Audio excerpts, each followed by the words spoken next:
বগুড়ায় deep fridge থেকে নারীর মরদেহ উদ্ধারের চাঞ্চল্যকর ঘটনায় তদন্তে নতুন তথ্য পেয়েছে পুলিশ। এ বিষয়ে আরও জানাতে যোগ দিচ্ছেন সহকর্মী মেহেরুল সুজন।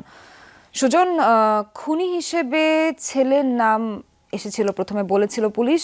তদন্তে নতুন কি তথ্য এসেছে আপনাদের সামনে, আমাদেরকে জানাবেন।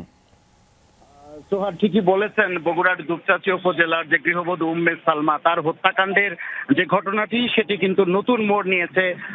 শ্রীলঙ্কা আবারও রপ্তানিতে শীর্ষে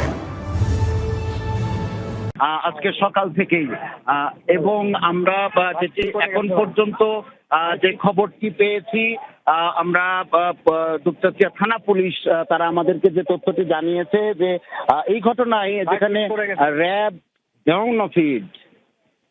ফিট পড়ে গেছে, ফিট দিবা আবার হাতে হাতে দিচ্ছি।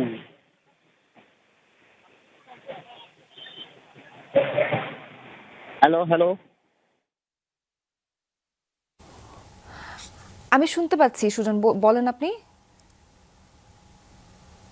আমি যেটি বলছিলাম যে দুপচাঁচিয়া থানা পুলিশ তারা কিন্তু গত দুদিন ধরেই এই তদন্ত করছেন এবং তারা যেটি বলেছেন যে গৃহবধূ উম্মে সালমার হত্যাকাণ্ডের সঙ্গে যেখানে শুরুতে বলা হয়েছিল তার ছেলে, ছোট ছেলে সাদ বিন আজিজুর রহমান সে জড়িত, সেই তথ্যটি কিন্তু পুলিশ এখন যেটি দাবি করছে যে আসলে সাদ এই হত্যাকাণ্ডের সঙ্গে জড়িত নয়।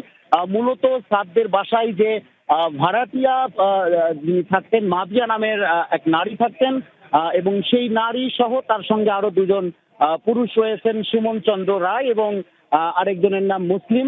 এই তিনজনে মিলেই মূলত এই হত্যাকাণ্ডটি ঘটিয়েছেন এবং এই মুহূর্তে আমরা দুপচাঁচিয়াতে সেই ঘটনাস্থলেই রয়েছি সোহার, এবং আমরা দেখতে পাচ্ছি যে পুলিশের হাতে আটক যে মাবিয়া তাকে এই মুহূর্তে নিয়ে আসা হয়েছে এই যে ভিকটিম উম্মে সালমা তার বাড়ির সামনে। এবং আমাদেরকে পুলিশ কর্মকর্তারা যেটি জানাচ্ছেন যে মাবিয়া, সুমন এবং সুমনের সঙ্গে আরো একজন ছিল মুসলিম, তারা তিনজনে মিলেই কিন্তু মূলত এই হত্যাকাণ্ডটি ঘটিয়েছেন এমনটি কিন্তু তারা স্বীকার করেছেন এবং তাদের যে স্বীকারোক্তি সেই স্বীকারোক্তি অনুযায়ী কিন্তু পুলিশ বেশ কিছু জায়গা থেকে এই ঘটনায় ব্যবহৃত, হত্যাকাণ্ডে ব্যবহৃত কিছু অস্ত্র, কিছু আলামত এবং এই বাসা থেকে খোয়া যাওয়া রাউটার, মোবাইল, সেগুলো কিন্তু পুলিশ উদ্ধার করেছে এবং